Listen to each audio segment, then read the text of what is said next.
we stand in front of Dollar Tree, and basically, such as this thing here. All right, I'm excited to have a guest. Metal right here, of course. Everyone is. Cuba is like they're under a dictator.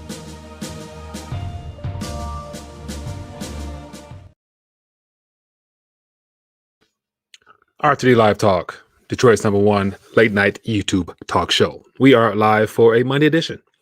And was it a market mayhem meltdown?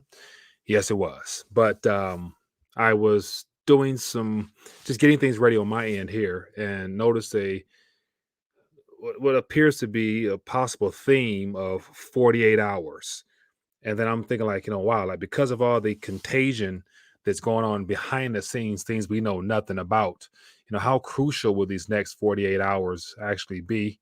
And we're going to talk about that. And I would love to get your thoughts on it as well. So anyway, hope everyone's doing well. Welcome to the live stream for this Monday night.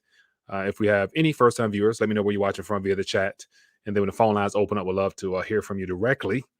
And given the fact that tonight is finals night, for those that do plug in, I want to I created somewhat of a little bit of a parody in reference to something I want to use in more in a joke form. Some people may find it funny, some people may not, but it is what it is. So I'm going to play that in a moment. But I got maybe 4 or 5 different subjects, 4 or 5 different angles to take.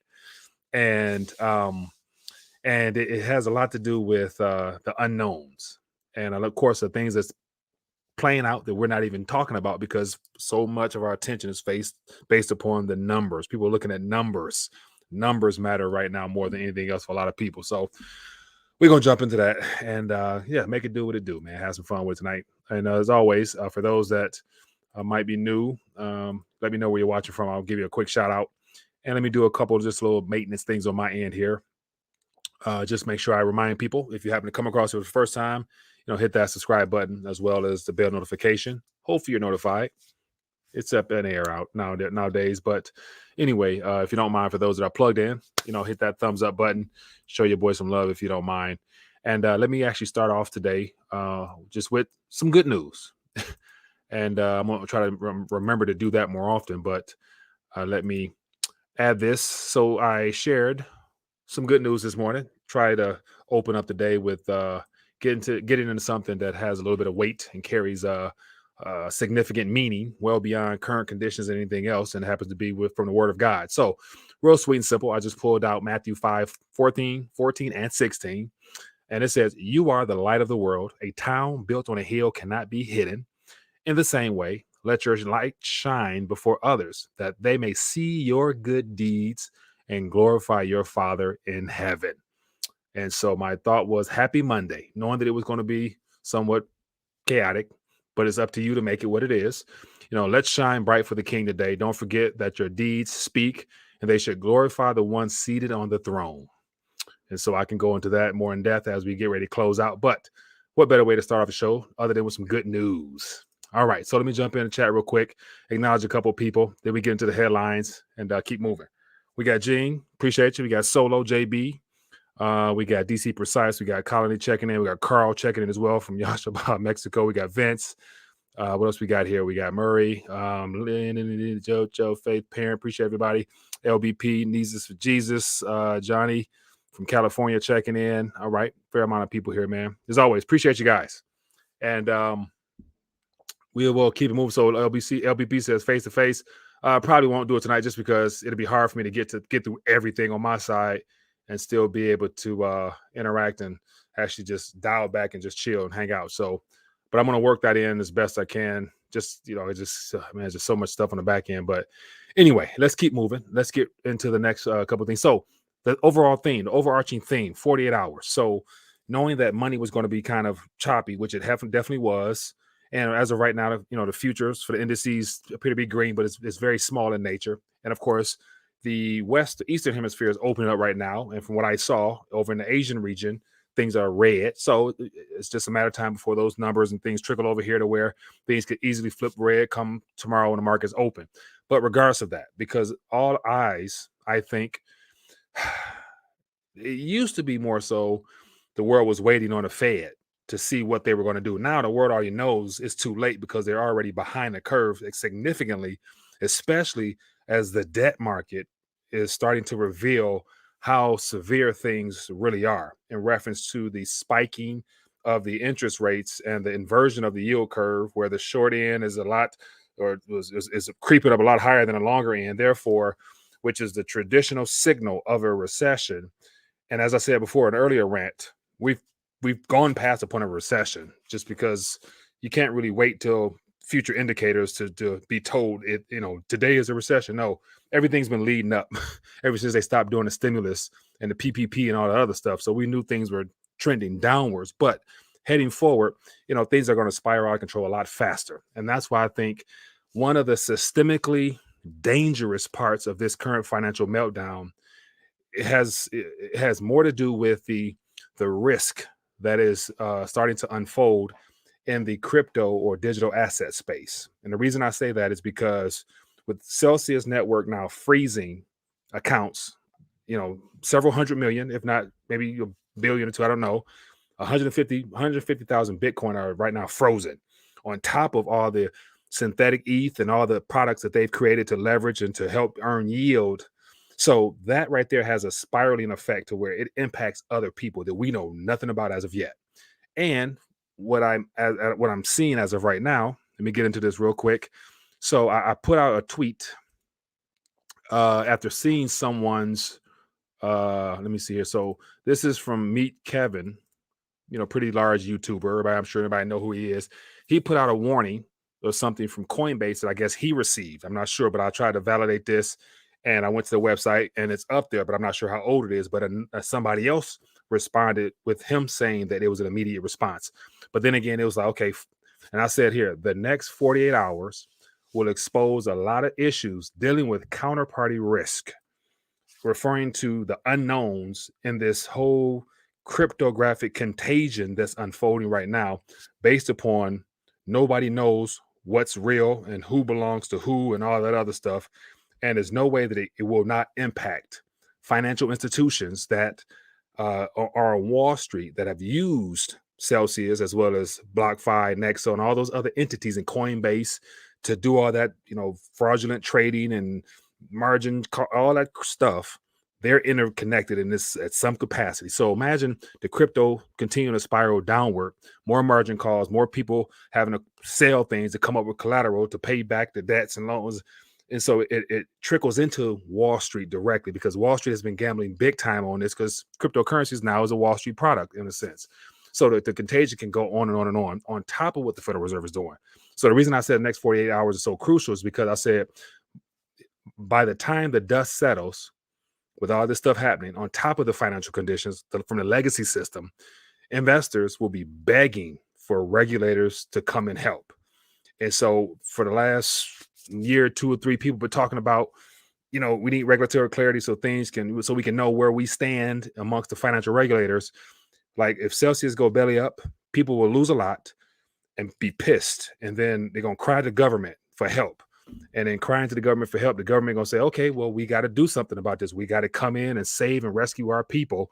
And therefore, they're going to come in and, like they always do, put the handcuffs on you, to where they're going to put boundaries that you have to operate in order to play in this new digital asset class, all because of letting Wall Street and institutions infiltrate this space, take it over. And now all this leverage trading and products and all this crap is going to cause it to go belly up, possibly. And so unless there's a reversal from the Fed coming in with funny money, funny currency to pump this thing back up, it's going to be mighty hard for all these debt calls and margin calls to be made, because the world is in need of dollars, unfortunately.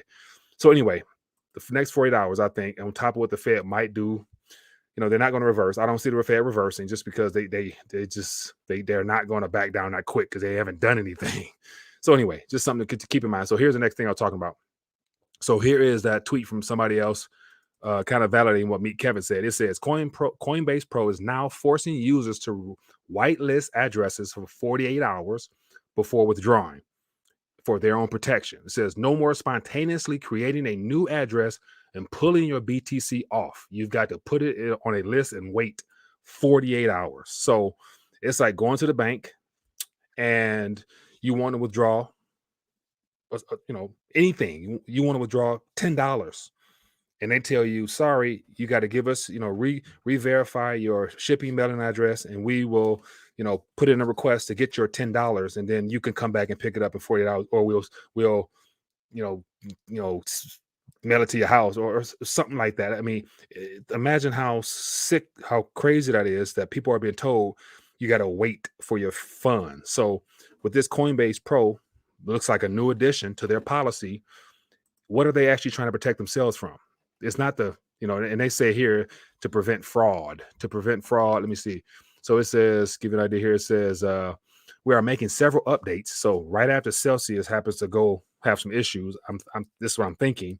Coinbase decides to update their policies. So was it more so to protect the public, or was it to protect themselves? Because Coinbase don't have nowhere near anything in reference to all the claims and all the stuff that they didn't use to, create a publicly traded company. And here's the biggest kicker. If Coinbase happen to go belly up or have some real issues, they're already not doing too good as a publicly traded company. It's going to be, it's a lot of other hands and mouths dependent upon Coinbase succeeding from Wall Street and beyond. So just next 48 hours, once again, it could be interesting, and just something to pay attention to on top of MicroStrategy and their margin call around 21,000. Let me check out the numbers real quick. It's been a minute. Okay, so as of right now, by tomorrow morning when we wake up, Bitcoin could be 19,000, 2,000, 20,000, which is the previous all-time high. And then it's already surpassed all the TA people. All the TA people said 23, 22. So now we're looking at 21. So tomorrow morning, it can go definitely 15, 14, whoever. But the lower it goes, the more calamity on Wall Street takes place. Therefore, the spiraling effect. Coinbase, Bitfinex, BlockFi. I mean, come on now. And this is all within 40-hour window. And then after Wednesday market close, we're going to see the Federal Reserve, and what they do, which is going to put more pressure downward. So it's just things can get out of hand real fast is what I'm getting at. And then you factor in what happened today. Look at this. This is just like, come on now. It's like, these are people's future promises to pay. Like, these are part of people's indexes and mutual funds and retirements and pensions and it's let's get to the bond market, man. Let's look at the bond, like I'm not of course I know the bond market pretty much is the lifeline of the global monetary system because debt is what rules the world. But to see bond yields spike the way they are, it's like, wow, this is all happening at once, and it ain't even started yet. And that's the problem, where it's like shocking. So it's just, these are things to just really be concerned with. Not concerned, but yeah, we saw it coming. And so, so a lot of people I'm noticed on Twitter. I was very active a couple hours ago, sharing my 2 cents. And I'm not out here like trying to bash and point fingers and say, no, because, mind you, I got skin in the game too. But the difference between, the skin in the game I have in the game, because, with Celsius, I'm familiar with Celsius. I have funds in Celsius. And so the only difference is when it comes to what's happening in Celsius, I knew the risk. And if things were to go completely belly up, it wouldn't be the end to my, my strategies. And so basically I understand the risk, and, it's something you have to take along with it. Some losses as well as some wins. But at the end of the day, in the long distance future, as I've been saying before, money is going to be the least of our concerns if all this stuff plays out the way that it seems to be on track to play out. And, whatever losses you take today, believe me, it pales in comparison to the potential calamity that comes ahead when it comes to real world things, in a sense. And so, yeah, just, it is what it is. Dwayne Clark, my condolences. Crypto is a game you play. So yeah, and that's the thing. Like, so not to make light of, but just you have to put a smile on your face no matter what, and keep pressing forward. Just because he's going back, you just make better decisions tomorrow. But I was going to and in fact, I know the finals is right now, and a lot of people might be watching the finals. So I put together, I haven't put together a little, but just something that is hopefully you guys find this funny. But listen to this real quick. about practice. We sitting in here, I supposed to be the franchise player, and we're in here talking about practice. I mean, listen, we talking about practice. Not a game, not a game, not a game. We talking about practice. Not a game. Not the game that I go out there and die for and play every game like it's my last. Not the game. We're talking about practice, man. I mean, how silly is that, man? We're talking about practice. I know I'm supposed to be there. I know I'm supposed to lead by example. I know that. And I'm not shoving it aside, you know, like it don't mean anything. I know it's important. I do. I honestly do. But we talking about practice, man. All right. So I'll just leave it at that. But you know, what came to mind about all this craziness, and especially, you know, when it comes to cryptographic tokens, like we're talking about software. You know what I'm saying? Like we're not talking about, you know, real world items. We're not talking about, you know, something you can feel, you know, things that, you know, make sounds like you can't substitute this sound. Like you can't substitute that sound. Like we're talking about software at the end of the day when it comes to this whole cryptographic space. Like there's a big difference between this sound right here and just like punching keys in a screen. And people have become too emotionally attached to software and they're placing this artificial value on software, thinking that it is real electrons and protons and it has an atomic structure for things that really give long-lasting eternal value. And I'm thinking, like, you know, it's just amazing how much emotion right now is really being stirred up over looking at digits on a screen when we all know it's temporal. It's not, you know, like, I mean, and that's where the video I did earlier about, you know, wherever your heart is, that's where your treasure is. And so keeping things in balance has never been more important, because if not, it's going to cause people to lose a lot, not only monetarily, but financially, spiritually, physically, you name it. And then on another part, like this is, you know, this is not to make a joke here, but, you know, I saw somebody tweet and they tag Alex Mashinsky, and somebody was talking about, you know, at what point are you going to unleash my funds? I put everything I got in there. And I don't know if it's a troll or not. It's more like it's a troll because the account was new, but it's just to play on that. But think about this: whenever financial ruin happens, people tend to do things that, you know, they can't undo. And, you know, the person mentioned, like, you know, thinking about the amount of, you know, lives lost, the amount of people who might actually take their own life because they feel that their financial lives are now ruined because of software. You know what I'm saying? Like, and that's where it's like, you know, this is it's very dangerous out here. So take that with a grain of salt. But, you know, remind you, we're talking about software, and it'd be different. No, it would be different. It would be totally different if, you know, people really realized, you know, why, you know, first of all, we know why we're here. We're here because of this visual aid right here. Like we're at the end of a current monetary structure. So something new is needed. But then again, like we're here talking about software because we were told 34 years ago that the world will be looking for something new, because why? Paper would be burning. What's the next thing beyond paper? It's obviously, to me, it's digital code, software, or something.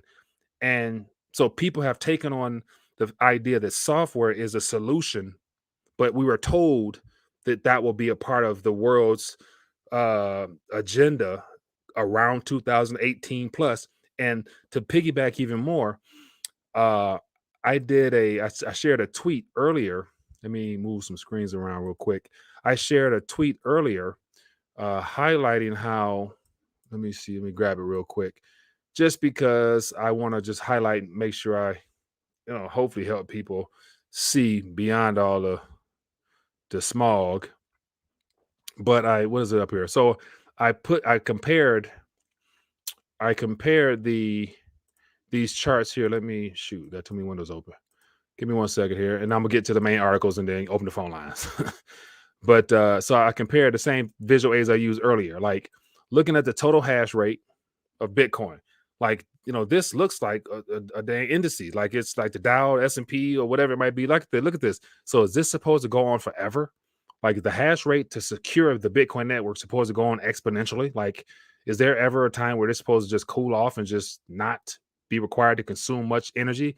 And I put here, you know, why is it acceptable to think that the Wilshire 5000, which is from right here, here's a Wilshire 5000, which is 3,900 equities, indices, or companies rather, that it makes up basically Dow Jones, Nasdaq, SP 500. Every single company who's publicly traded or listed is in this calculation here, including all the Bitcoin miners and all the banks and everything else. And we all know the Wilshire 5000 is not supposed to go up forever because that's not healthy. It has to cool off. It has to correct because things are overinflated. So how come the hash rate for Bitcoin got to continue to go up? And do you think it can go up? No, it can't. It cannot go up because the higher it goes, the more energy it uses, and proof of work, is going to be attacked directly. And so I put out there, just listen to how board, listen to the board. Okay, whatever. So I'm not going to go down that route. But anyway, if you guys wanted to, find out more about that, just, check it out on Twitter. But anyway, I like to just put scenarios out there, let people use it, play with it. You know what I'm saying? Like I could be 100% wrong.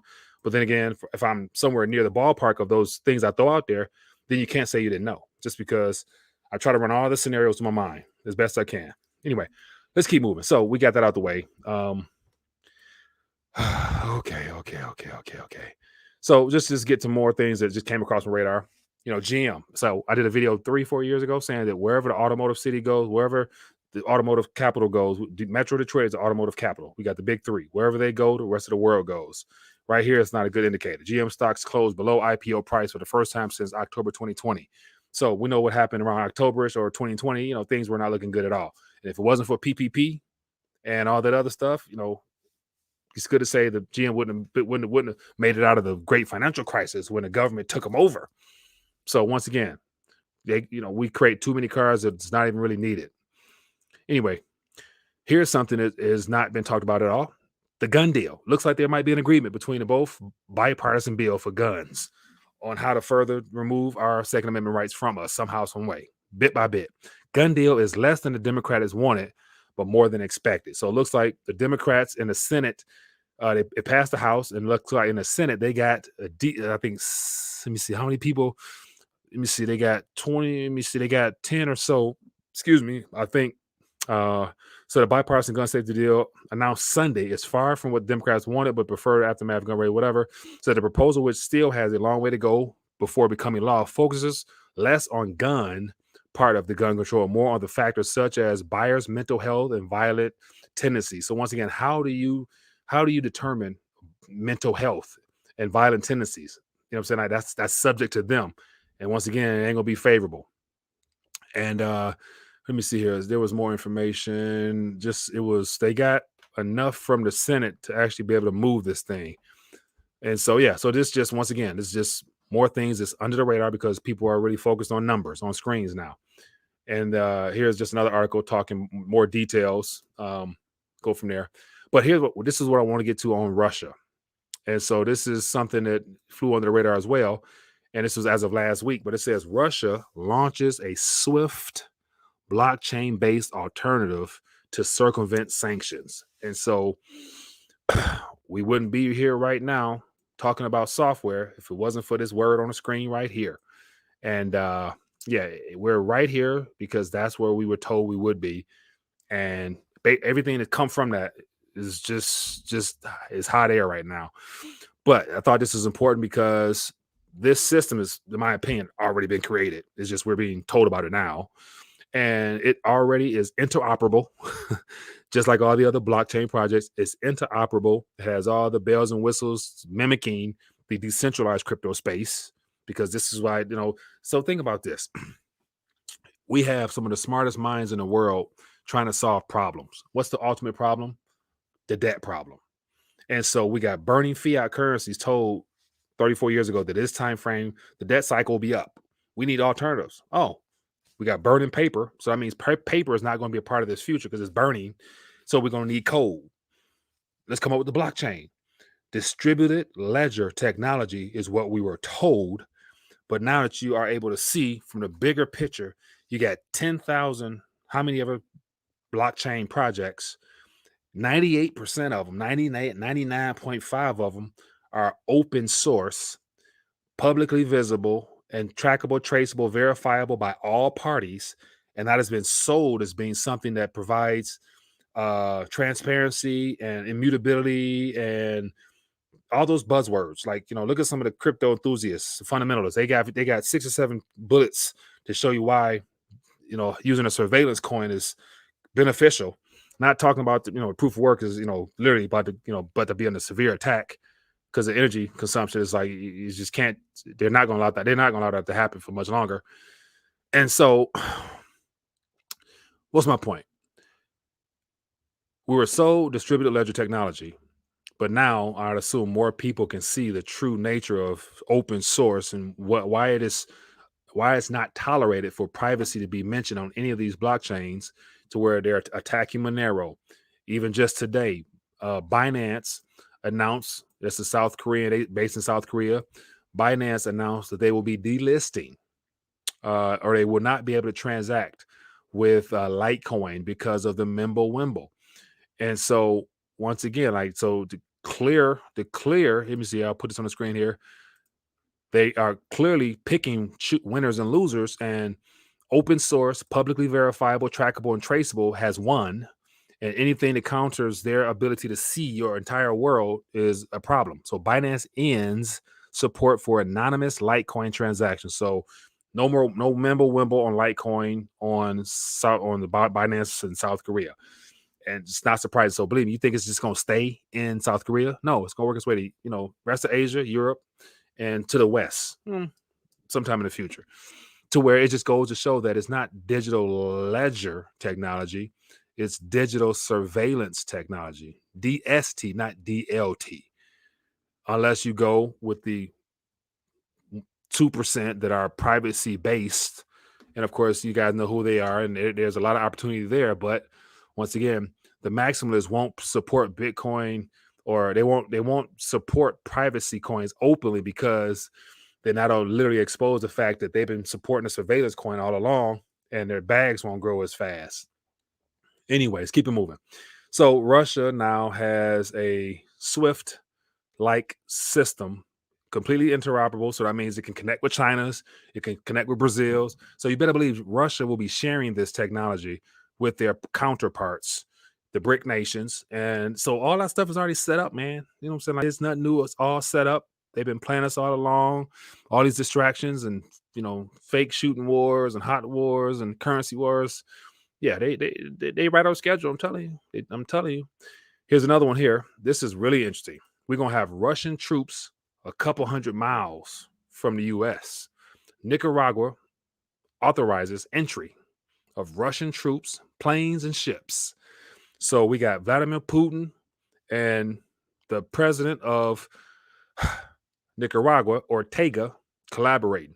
And as a result of that, the U.S. slapped Nicaragua with some fresh sanctions. So not only are they throwing sanctions out on everybody, but then it sounds like, okay, the sanctions is not doing nothing to Russia, but just it's a smoke and mirrors. And it ain't stopped Nicaragua either, other than just you can't fly there without having to spend an arm and a leg. But then again, like, because of this partnership, they slapped some sanctions.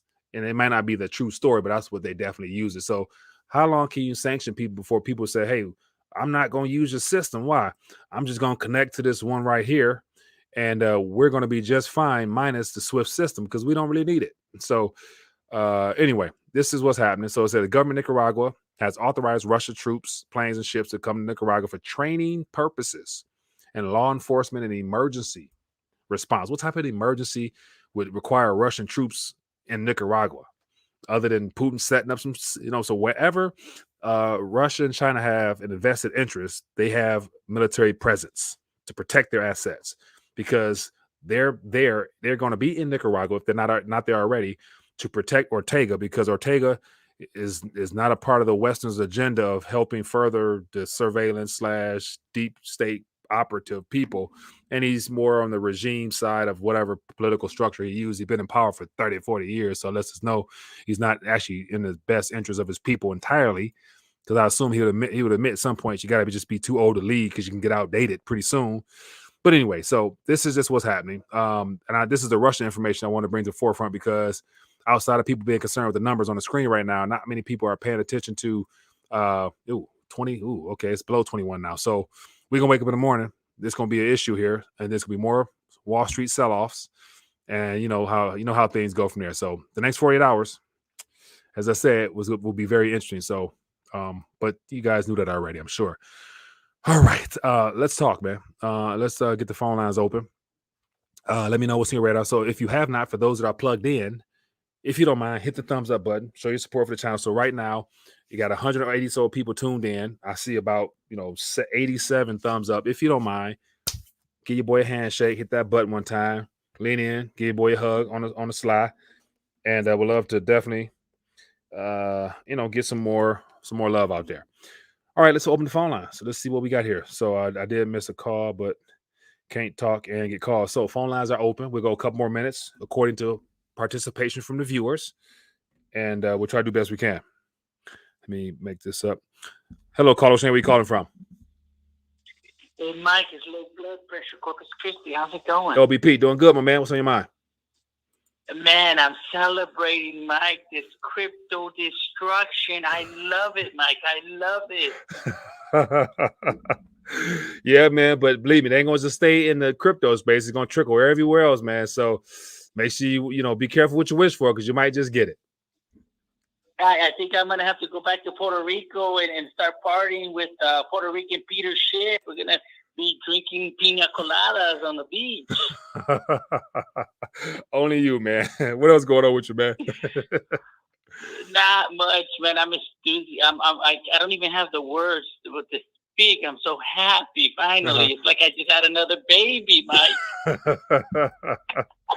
Oh my goodness, man. Only you, man.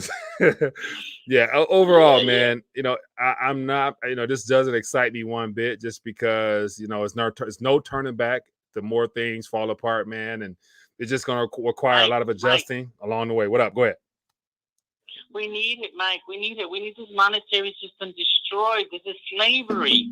We need it. I want to see it all burned to the ground, Mike. That's what we need. Yeah. And they're not going to be able to pay their goons to enforce all their bull, Right. But also, you got to realize, as the house comes down, once the debris settles and the smoke clears, if the same people who brought it down are still there to help build it back up the way they want to, they're going to still try to build it back better. And it's going to be a continuation of the same thing. So the majority of the people don't know who's bringing it down.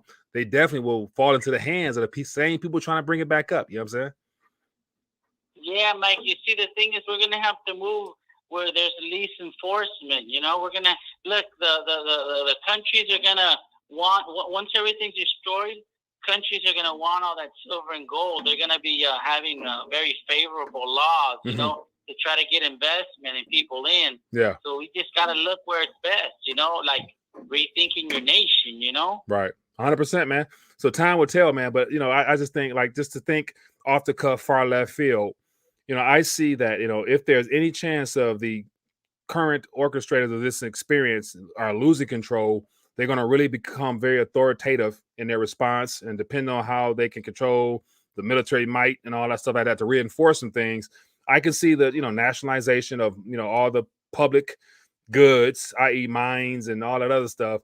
And even if they really feel threatened, they can nationalize all the publicly traded crypto exchanges and the mining companies as well, because they are publicly traded companies. So, I'm saying, like, they can really cause some havoc in the markets for the long term to really destroy things if they wanted to. You know what I'm saying? So, yeah. But see, the thing is, they only pump it up. When it gets destroyed, it destroys itself.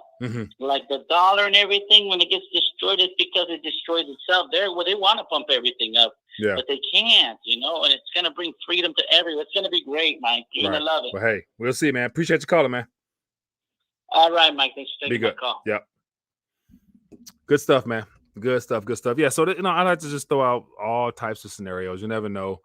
At this current moment, nothing is too far-fetched and, unimaginable. If the mind can conceive it, somebody probably working on it. So, all right, let's keep it going. What else we got here? Some more calls. Let me see here. Shoot. Hello, caller. Where are we calling from? Yes. Good evening, Mike. This is Jonathan. I'm calling from Trinidad and Tobago. Jonathan, what's going on, my man? Good to hear from you. What's going on? Good to hear.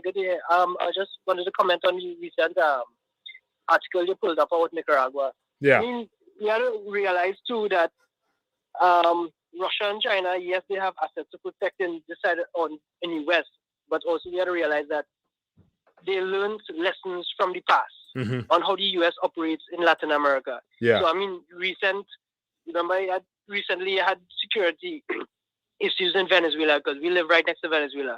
And a year before, you had, mercenaries, U.S. back, trying to stage a coup. Yeah. These kind of things going on. So I think Russia and China just playing a chess move early by putting Russian help to Nicaragua. Yeah. So that's just a thought on it. Yeah. Secondly, this whole you talk about the alternative to SWIFT. You're right. Remember, we have been hearing about this since 2012, since BRICS was formed. Yeah. They were talking about alternatives because sanctions was on the way after the whole Crimea stuff with Russia in 2014, and sanctions went full-fledged.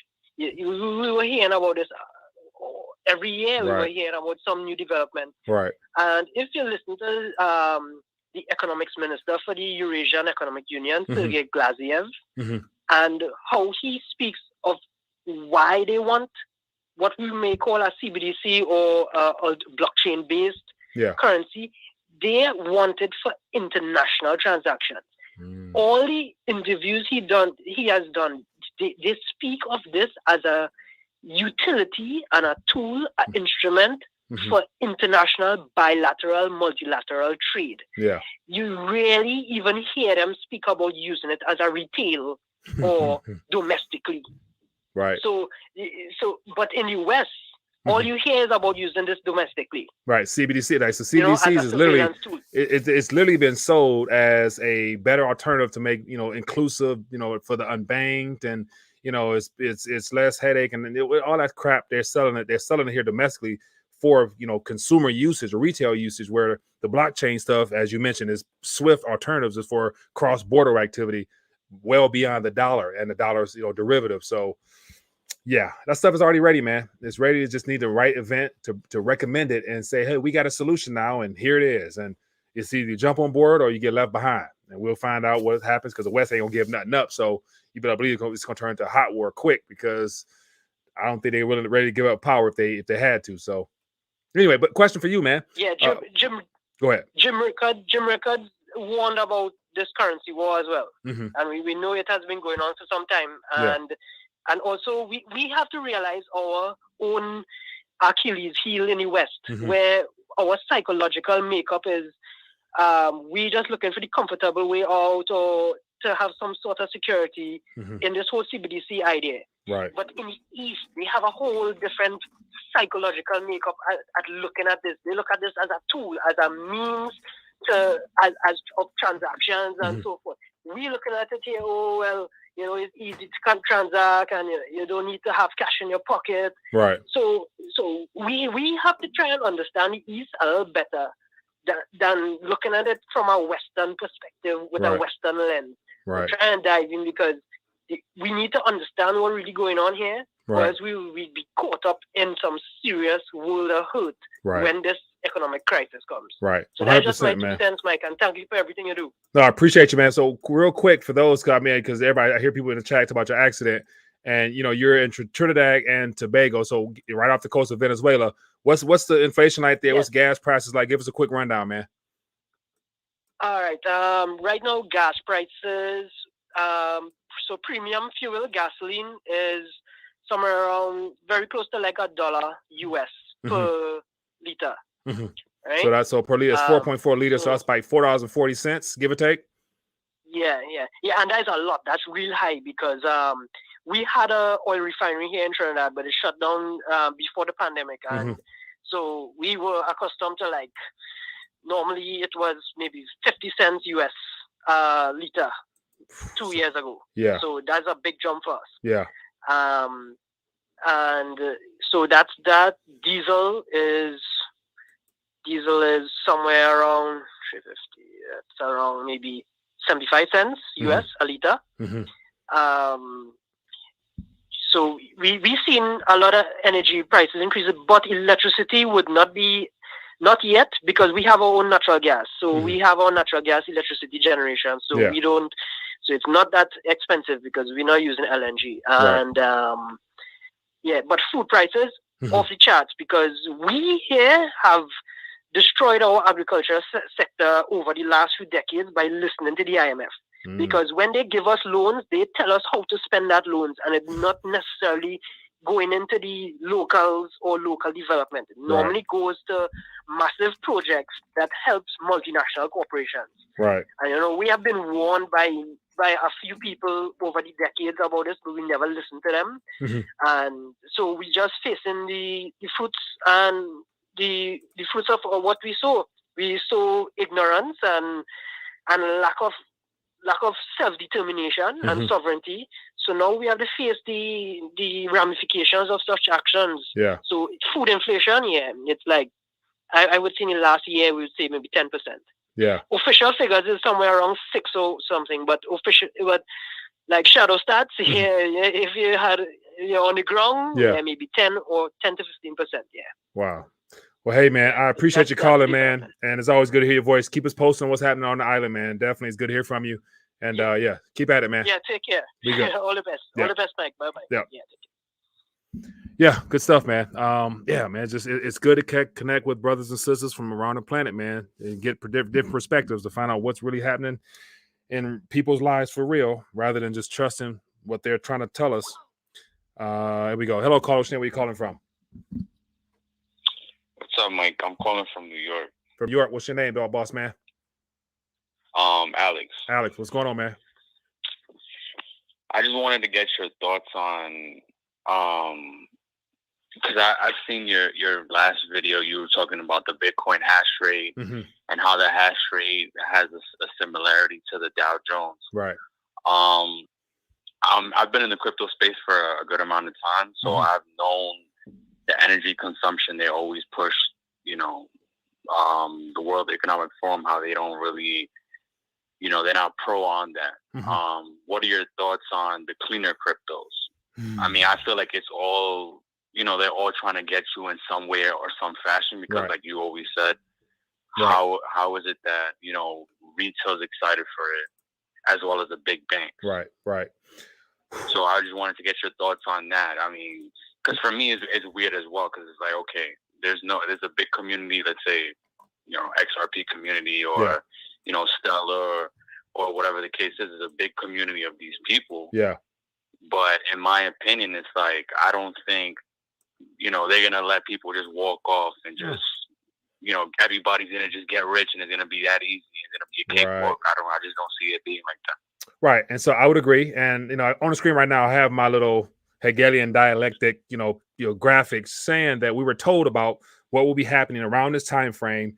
And just based upon burning currency lets us know that there must be an alternative in their mind. So in my thinking, the bankers already were ready to transition to solely digital, and they needed a way to convince the people to be more than excited to do it. And what better way to do it other than give them the illusion of a distributed ledger technology, which turned out to be a distributed surveillance ledger, and to basically crack down on anything labeled as private, because that's not in your best interest, because it'll go against all their AML, KYC, all that other stuff. But they're going to pick winners and losers. And so far, the leading protocols happen to be proof of work and proof of stake. But then again, there's alternatives because XRP has a, whatever, unique node list, which of just bankers. And then HBAR got a whole another different format. So it's about 12 or so different protocols out there, of which proof of stake is what the bankers have chosen for Ethereum. So that lets me know that the proof of stake is something that can be centrally controlled and monitored and worked out to where it's less energy consumption, all that stuff we're being sold. So I think they've already picked the winner, which happens to be proof of stake, because JP Morgan Coin runs on a private ledger on Ethereum's whatever. So long story short, I think it was all a setup to get us to this point. It's not going anywhere because they needed to succeed in order to execute their own agendas with their own, with the DeFi, TradeFi, which will be all ran through the banks at some point, because it'll be illegal for citizens to interact without having KYC, AML. Your address is all publicly listed on their bank accounts, and it's a legacy system converted into the new technology. Same players, new game. That's all it is, in my opinion. I would be surprised if I'm wrong, but I know the end road of all this takes us towards a one world currency, one government style approach. So it's going to be software based, whatever it is, until it's merged with the body and all that stuff that the World Economic Forum is working on as well. So it gets a lot dirtier and darker down the line. But just for simplicity's sake, this problem reaction solution to me is playing out quite well. So, and that whole hash rate thing, you can't continue to consume energy forever. And on top of that, every halving, the reward is less. So what happens when all Bitcoins are mined and there is no real reward because they're all mined, which 100 years from now, whatever, we're not getting that far. But anyway, so the incentives die down over time to where the miners now will have to make some choices. And the governments, whether or not the governments allow them to continue to consume all this dang energy. So it's a lot of problems that people don't want to touch on because it doesn't help them put money in their pocket right now, in my opinion. Yeah, I mean, I agree with everything you're saying. I also see and not trying to take up too much of your time, but I also see like especially like on Twitter, like these big communities, they just, they think everything's just gonna go to the moon. It's gonna just be that easy. Everybody's just gonna walk away with money. I mean, they're looking, like you said, they're looking at it from a numbers perspective. They're not looking at the long term, consequences of what's really gonna happen. Right. All the potential of what could happen. Right. And they're playing, to me, that they're, looking at this whole industry as a way out. It plays into the hands of the people who's overseeing it because money is not our biggest problem. It's our governance model. Like democracy is what we've been sold is not even something worthwhile, but they're now selling it to the private public merger based upon Davos and the UN. So it's like, we won't even have a government here. We're going to have fake representatives already, and they're going to do the same thing again. So long as they keep power consolidated in their possession and they then abdicate it to this private entity in Europe, really, what are we talking about here? Because they're going to come up with their own solutions and give us the same thing that benefits them, not us. So if we don't fix the government issue, the money issue going to remain the same, just a new type, you know what I'm saying?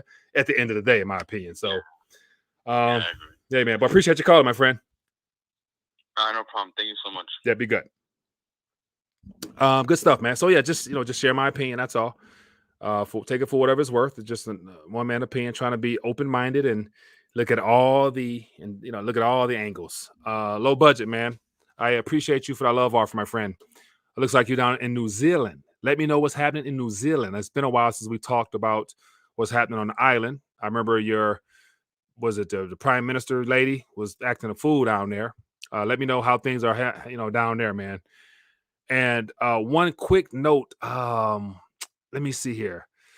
So let me just for the sake of laughing giggles, I'm not trying to bash any particular project because I really could care less at the end of the day because I think the truth will reveal itself in the end. But XRP. So ISP, I see you out there talking about XRP and that in those items there. So just this unique node list, it has to be reconsidered because you got to ask yourself that it's called unique and it's a node list, meaning that you got to be on this list to be a validator. And so it's like, I would assume that the validators, they've already been predetermined. They're international entities, more than likely central banks or financial institutions close to the central banks. And whatever, and I don't know the logistics. I just watched a couple of XRP videos, but just based upon ones I did watch, it just left me question some things. But, it says high quality validators. Like, what does that mean? Like, so it's just all these things here, I think would need to be ironed out further because people think that, XRP validator nodes are different than just the regular chain. They can run without each other. I don't know. So I'm going to find out more. But it's just, once again, it was designed for easy transfer and activity for to meet the banks more so than the average retail investor. So it's just gonna be hard to not think that they won't change the code. Hello, caller. Where you calling from? Hey, Mike, pay me money back, Killeen, Texas. Pay me money back. What's going on, man? Hey, I want to enlighten you on something. All right. Go ahead. You know who Christine Lagarde is, right? She's the president of the European Central Bank. Yeah. And she has multiple interviews that says, I'm going to show you how they put information in your face. Go to my Twitter. Go to my Twitter page real quick, because I'm going to have you read something, like, as I explain this. She got multiple interviews saying that, blatantly saying that I'm not a hawk, I'm not a dove, but I represent an owl. I just posted on my Twitter what an owl represents. Could you read that to the chat, please? Okay, give me 1 second here. Pay me money bags. Okay, the owl. Let me put it on the screen here. Pay me money bags. Okay, it says the owl has been a symbol of wisdom, knowledge, and contemplation for centuries. It is an animal that represents a spirit world and carries messages from it to ours. The owl is also related to death. This is often depicted in an association with witches and warlocks. This is what Christian Lagarde says she represents. So watch this. So this came from an interview. This came from an interview, like a video interview, or a written article or something like that. A live interview. I mean, she said it multiple times. I forgot what place she was at, what gathering it was at, but I remember she had on a purple uniform, and she had on a brooch. She had on a brooch of the XRP symbol, but it was like snakes or whatever. And in the middle of the interview, the guy asked her, before he asked her a question, he was like, "I like your pendant." And she was like, "Oh, thank you." But in the middle of this interview, she was like, "I don't represent a dove, I don't represent a hawk, but I am more of an owl." So during that interview, I started Googling. I said, "What does the hawk represent?" And I saw it. I already know what the dove represents. So I said, "Well, what does the owl represent?" And so this is what people got to say. Like, when you got these evil people right in your face telling you what they represent, and you're not cross-checking what she means by it, right, then people are asleep. Right. So I just typed in Lagarde owl, and here's an article popped up that says, wise owl, Lagarde launches major ECB review. So assuming that she mentioned something about an owl in that, because I'm sure why would they label an owl to her unless that was a part of her spiel. But anyway, so yeah, I mean, hey man, that's something new to the table. I wasn't even familiar with the owl idea. So yeah, this stuff goes dark and deeper and darker for sure, man. Hey. Yeah, so I want people just to be aware, like, what you're investing in. I mean, I'm not telling you not to, but it's linked to something deeper than what just a currency. You see what I'm saying? Right. And for those that came in late, I use the Allen Iverson. It's just practice to talk about. It's just software. Like, we just talk about software here, because people getting emotional and putting their feelings involved with numbers on screens based upon software. And I'm like, it's one difference between something you can feel and hold in your hand, but it's another thing if it's just software. And so a lot of people may not took that so easy. A lot of people clicked off, but it is real software. So, in the current currency just in the bank account is software, as well as, these cryptocurrencies software. So that's why it's never been more important to know what, real items are, because they're trying to take that away from us and put us in the metaverse and they think you're going to be happy not owning nothing. Like, what better way to own nothing other than just put all your trust in software that you didn't write the code to or control the consensus of? There's just stuff to think about. This is true. Get your weight up. Yeah. Hey, man. Appreciate you, man. Hey, not a problem. Thank you. Hello, caller. Where we calling from?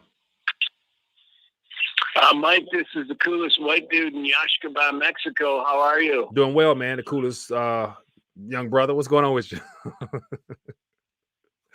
Well, my wife and I are very excited to have low blood pressure come into Yaxcaba, Mexico. I painted his suite in gold. Yeah.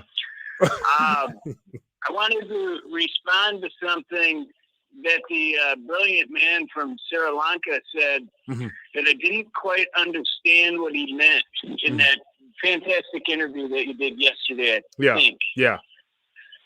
He said the Sri Lanka currency was supposed to fail, like it was planned to fail in 2024, 2025, but he didn't explain that.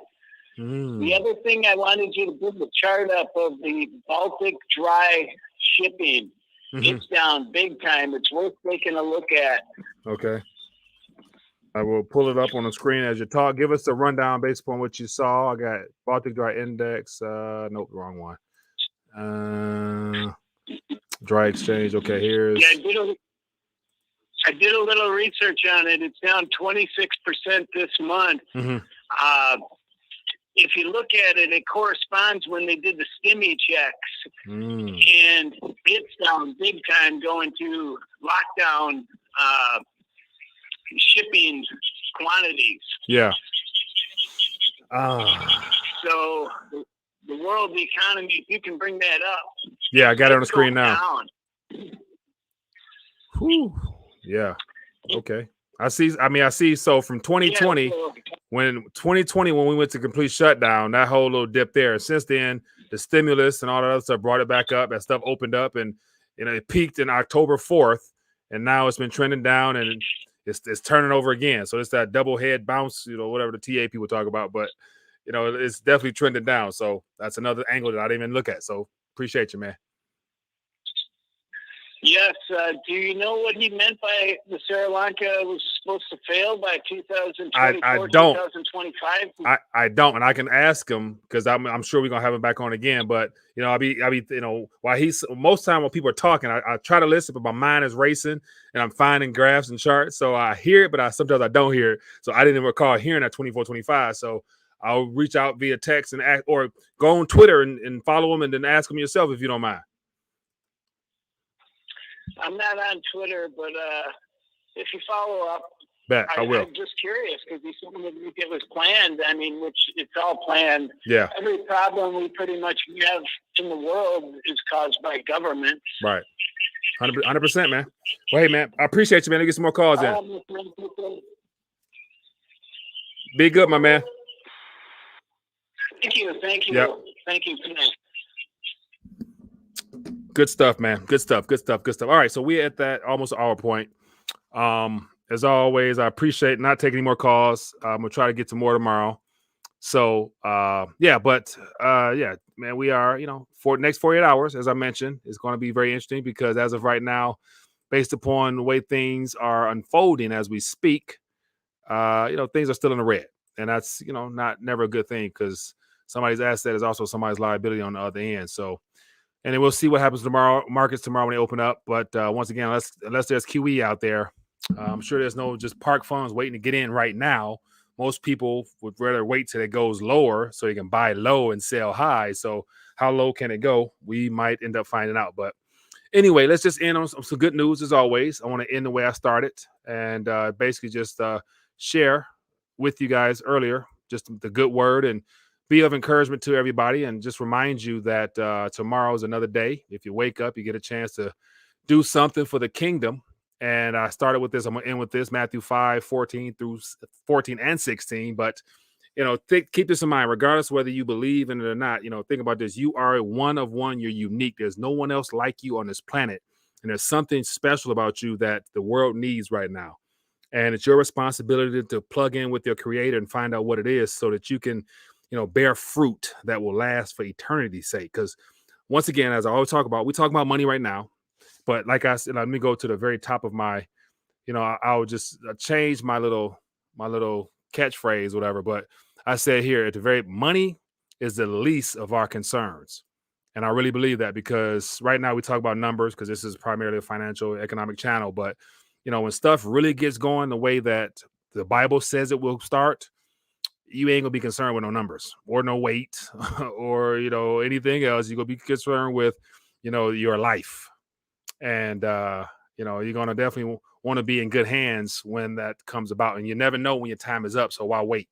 But anyway, it says, you are the light of the world. A town built on a hill cannot be hidden. So once again, if you let your light shine, it ain't no suppressing it. Like if you love the Lord, why are you hiding it? Just be bold enough to just talk about him. Just give him glory in public. Let your deeds do the talking. It says, in the same way, let your light shine before others so that they, not you, it ain't got nothing to do with you. This is about what others and what the Lord can do through you for others so that they may see your good deeds and glorify your Father in heaven. It's all life literally is about glorifying our Creator. And one way or another, he's going to get his glory. So why not be from you? And so that's a part of my newfound passion. It's, forever, like I've always, this is my last little rant here, but I was always countering or trying to balance my desires. Like, of course, from the natural side, I got things I want to do in the natural. I got places to go, people to see, things to do. And it's like, okay, Lord, is that your will? Or is that just more so my natural flesh and selfishness and all the things that come with just being a human being? Because, you know, there's a lot of hurt and pain if it doesn't produce anything that adds value for eternity's sake. I'm more concerned now about my fruit, like literally, like not just this fruit, but eternal fruit. Like that's of importance to me. Like that's my long-term investment strategy. Investing, you know, right now by helping other human souls come into the kingdom of God so that the family is expanded. And as a result of that, I'm literally a worker in the field right now. I'm working the field right now.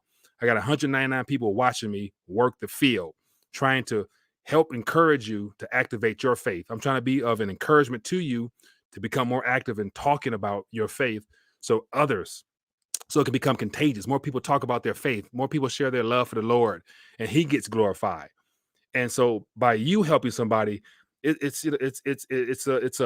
like a compounding effect type of thing. Like, you know, by like, you know, so like, for example, a good part of scripture, I think it's one of the epistles. I forget which one it is, but you know, Paul was basically, you know, talking about, you know, building on the foundation, and other people coming after him, building on the foundation that he established. And he was saying that, you know, as long as they're doing it in the Lord for the Lord's glory, they all get credit for that. It all gets accredited to their accounts in a sense. So by you being a blessing to somebody else, you get blessed, and then the blessing keep going, and it just spirals, man. It's just like that's the kingdom way, man. Like taking a piece of bread and just magnifying. It's just some things that happen in the spiritual realm that we don't understand. But man, I definitely want to grab a hold of it. But I'm ranting too long. But I'm fired up in my spirit because, you know, we got work to do, and I just want to make sure I play my part. And if I can be of encouragement to anybody, that's what I'm here for. So, but anyway, back to my, you know, my newfound desires to further understand Scripture, and in particular the message of the kingdom of God. There's nothing more important in my life than further understanding that, and I'm certain on that. You know what I'm saying? That's just me. Anyway, I'm not gonna bug you no more. I'm not gonna bore you. Go enjoy the rest of your night for wherever you're at, and be blessed, be safe. Back at it tomorrow. It's gonna be a lot of things to talk about. And as always, for those that are new, hit the subscribe button. If you are tuning in, hit that thumbs up button. Show your boy some love. You know what I'm saying? It definitely goes a long way. Supporting me with just a thumb up. It's free. It's just a little bit of energy, and it goes a long way. But anyway, I'm winded, man. I'm winded now. All right. Be blessed. Be safe. I'll see you guys later, man.